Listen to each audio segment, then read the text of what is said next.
Failure is supposed to matter, right? It's supposed to separate the ones who make it from the ones who don't. Schools, jobs, society, everything is built around the idea that messing up pushes you further away from where you want to be. But what if that wasn't true? What if failure wasn't an end, it was just part of how you got there together? What if whales are like people? Hey everybody, I'm Chris and I'm analyzing every episode of Community, and today we're looking at advanced criminal law. Remember when we used to study Spanish? The episode kicks off with Dean proudly announcing a campus ceremony to honor Greendale's most famous graduate, Luis Guzman. Luis Guzman. Meanwhile, in Spanish 101, Senor Cheng discovers someone cheated on a test, setting off a chain of events that will eventually lead to a full-blown trial. But arguably more important, it gives us one of the greatest GIF reactions. Cheng, being the level-headed educator that he is, threatens to flunk the entire class unless the cheater confesses within 24 hours. Panic sets in, the study group quickly turns on one another with zero resolution. The next day, Britta unexpectedly steps up and confesses, taking the fall so that everyone can pass the class. Her reward is a full-blown disciplinary tribunal held naturally at the campus swimming pool. Your case will be reviewed by a disciplinary tribunal tomorrow in Borchardt Hall. Presiding over this display of justice is Dean Pelton, Professor Duncan, and Cheng, with Jeff half-heartedly-ish volunteering to be Britta's defense attorney. This, by the way, is the first time that the dean steps out of the PA system and into the study group's orbit. It feels like a significant moment in the show's evolution, and this episode feels like a glimpse into Community's fully realized DNA. Its absurdity at the poolside trial, the way that Greendale operates on vibes more than rules, the mix of satire and sincerity, it's all starting to take shape. At the poolside hearing, Britta's defense wobbles. She initially recants her confession based on Jeff's defense, but the second it looks like he might actually win, her conscience drags her right back in. During the recess, Britta breaks it down, admitting that she's a screw-up with the habit of self-sabotage. That's all Jeff really needs to plan his next move. He pivots to pleading insanity, arguing that Britta didn't cheat to get ahead, she cheated because she wanted to fail. Her low self-esteem makes her her own worst enemy. And what kind of school would punish someone for that? A university would. Jeff delivers one of these signature rants, reframing Greendale not as a school, but as a sanctuary for weirdos and screw-ups. Garrett, it's over, he knows. Someone like Britta doesn't deserve expulsion. She fits right in. The dean and Duncan, moved and mildly self-aware, vote to waive any real punishment. Instead, Britta's just sentenced to a weekly psych counseling session with Duncan, a consequence that's far less about her rehabilitation and far more about Duncan's thinly veiled crush on her. That young lady in your Spanish class, you know, the blonde with the pouty, strident, Kate Blanchett sexuality and the ridiculous name, Britta. That just happened. Advanced criminal law weaves in two subplots that quietly reinforce the deeper themes. First up, Annie and Pierce. Annie's stressed about finding the perfect school song to debut at the Luis Guzman statue ceremony. Pierce, the aging moist towelette tycoon and self-proclaimed creative genius, steps up to the plate. He confidently volunteers to write an anthem, boasting that he once penned the iconic jingle for Hawthorne wipes. Naturally, Annie takes the bait. However, Pierce is secretly drowning in writer's block, something that can't exist anymore now that ChatGPT's here. Which this whole thing feels like, if you go back right now and watch Seinfeld, most of the things that happen in Seinfeld happen because they didn't have cell phones. I get a sense that AI is going to start changing the way that we look back at some of these old things. Like, well, why wouldn't you just write a prompt to come up with a jingle? Here, I did it real quick. Pause to read. And when Annie checks in on him, she finds him floundering. And in a parallel to Britta's arc, he finally cracks, admitting that he's been faking it all along. He's no musical genius, he's just been cheating his way through every creative project, lifting from popular songs. Annie, ever the optimist, delivers an enthusiastic pep talk, recycling some of her motivational speeches that her mother gave her during cheerleading, and somehow it works. Pierce, newly inspired, or at least reassured, powers through with some renewed confidence. By the day of the ceremony, fresh off the heels of Jeff's poolside argument for second chances, Pierce unveils his finished song, dedicated to Annie in gratitude. But the second he starts, everyone immediately recognizes the melody. It's like a perfect Community moment. It's playful, it's heartfelt, it's layered. It works with a genuine tribute to Greendale's weirdness, but also collective community. And it's like a surprisingly sweet connection between Pierce and Annie too. A little meta wink with the show playing around with this idea that they could get sued for copyright infringement. And if you're paying attention, there's a little foreshadowed buried in this song, with the lyrics referencing Greendale's air conditioning repair school, a joke that somehow evolves into a full-blown conspiracy plotline later in the series. Troy Barnes, welcome home. Look, the community college I went to for a brief while had a police academy in it. Like one moment you're walking to class and the next moment you see a bunch of guys in full tactical gear just doing drills in the parking lot. Community exaggerates a lot of these things, but that detail, pretty believable. Because if crazy people can't be at Greendale, where are we supposed to go? In the lighter but arguably the most memorable C-plot, Troy decides to mess with Abed's gullible nature, casually dropping that he's Obama's nephew and that he invented rap. Abed buys it, which is honestly kind of surprising considering Abed has spent most of his life absorbing television and should know by now. He should have a grasp on sarcasm. Troy eventually comes clean, explaining that messing with your friends is just part of how friendships work. Abed is intrigued by this new social concept and decides to test it out himself, pretending to be an alien in human disguise, which sets up what might be maybe my favorite line in the show so far. What are you writing in? It's a notepad. Yeah, but what language? It's probably Arabic. It's such a simple, deadpan, offhand delivery.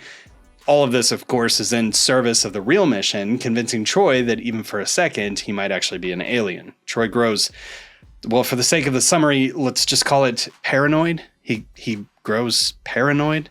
Like, I don't think maybe it's more annoyed. Abed keeps up the act, fully committed to the bit, and at one point Troy walks in on him, apparently video calling a doppelganger version of himself. All of this finally pushes Troy to confront Abed, putting his foot down and declaring that he's not falling for any of this. They agreed to a truce, and Troy deciding that from now on, this is not how friends should mess with one another. To make it official, they seal it with what might be the greatest handshake ever put to film. And then there's the end stinger with Troy and Abed placing as many pencils into each other's mouth while pretending to be asleep. And yes, I would love to psychoanalyze that.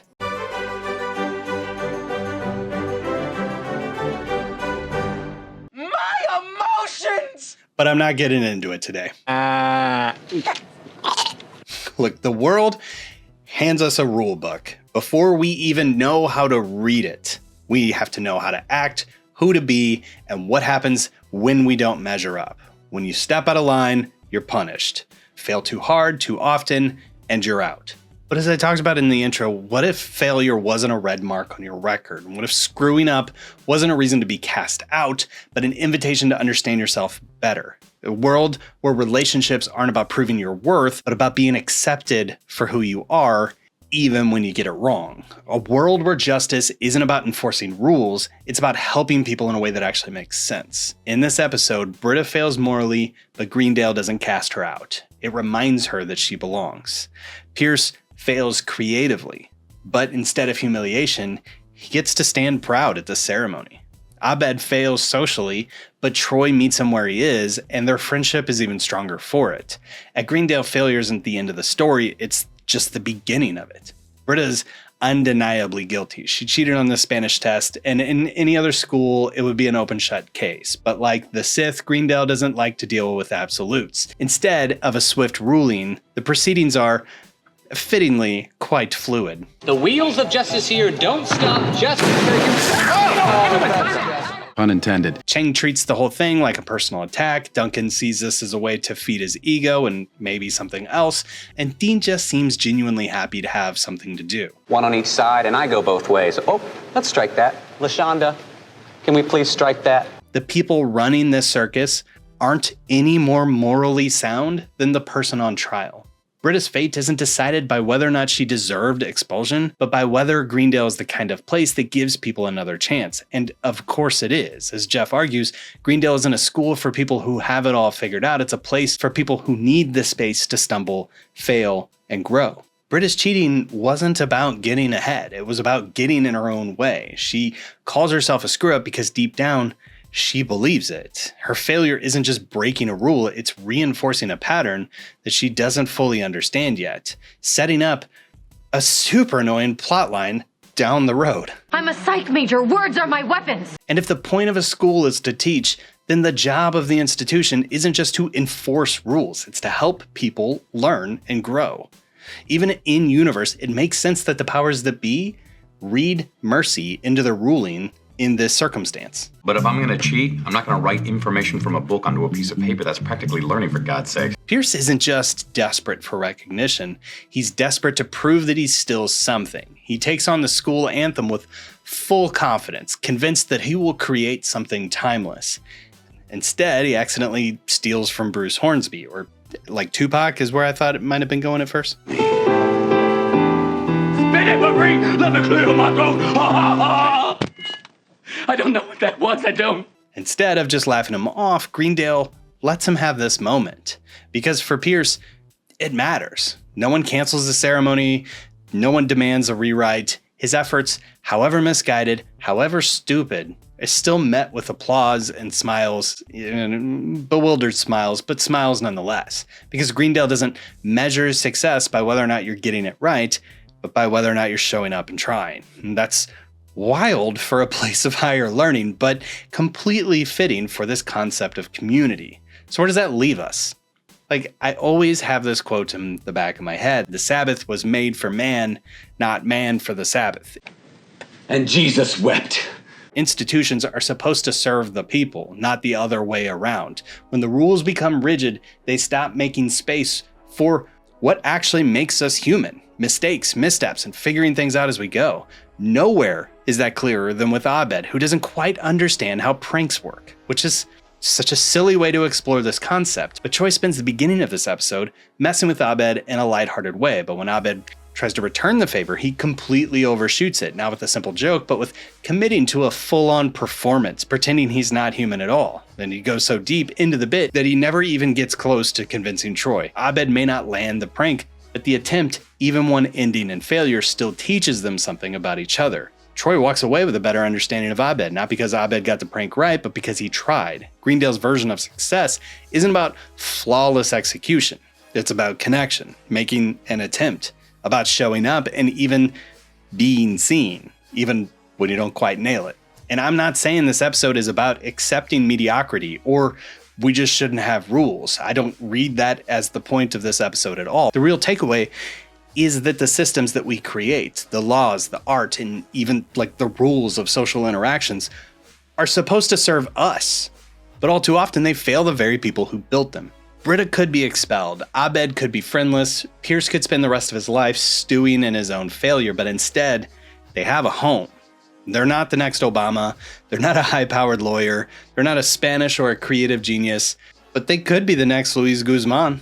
And at the end of the day, that should be enough. People will say that's not how the world works. The world is tough. You gotta grind and you gotta cut your losses and shed anyone who doesn't get you ahead in life. But the thing is, that's stupid. The world sucks because people keep teaching their kids that.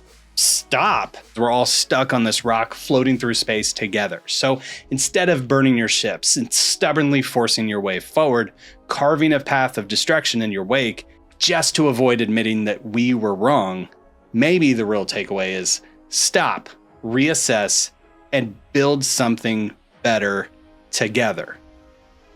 But now let's start on this episode. Advanced Criminal Law isn't a fan favorite, and honestly, I get it. It's not the funniest, most emotionally resonant, or tightly structured installment of Community, but it's also not without its merit. The poolside courtroom sets up a lot of classic Greendale nonsense. Abed's prank is quietly iconic, and Jeff's speech, still in its early form, hints at the show's deeper themes of acceptance and self-improvement.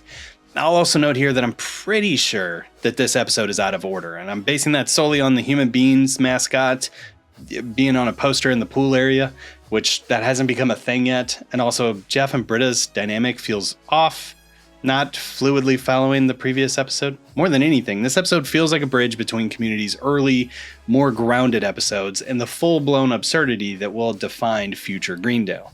It might not be top tier, but it's an important piece in this show's DNA. Also, Harmon talks in this video, and I'll link it in the description, about how he almost drowned the actor that played Leonard. I'm sure I'm going to have thoughts on Harmon at some point. Busted!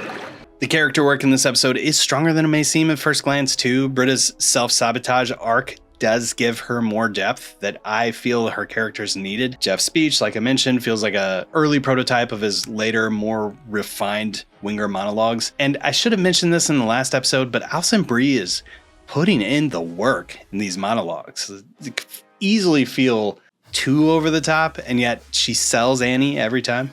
And there's like an interesting low-key moment for the episode for Dean Pelton. I do think this is the first time he interacts with the study group, and it sets the stage for his increasing presence in their life. This isn't the deepest character study in the series, but it is a crucial step in shaping who these people are and how they will relate to Greendale. A lot of decisions were made in this episode, and I'm going to be honest, I'm delighted by most of them. I do think this series is still struggling with the second act pacing, and the feeling I got from this episode was that it excelled in the subtext and the bits, while struggling to make the entire story of the episode feel compelling and engaging. Overall, I like this one. I think I like it so far better than any other episode, which will give it a solid 7. But that's just what I have to say about Advanced Criminal Law. Leave your thoughts in the comments. Thanks to all the names scrolling at the bottom of the screen for supporting the channel. And checking the comments from last week, I did see 2 that I wanted to call out. First was this one. Aw. Stop it. Right, and then this whole thing, like pause to read this. This is also Chef's Kiss. Keep your comments coming. Look for anything I'm missing. Love to be told I'm wrong about things too. It's the best.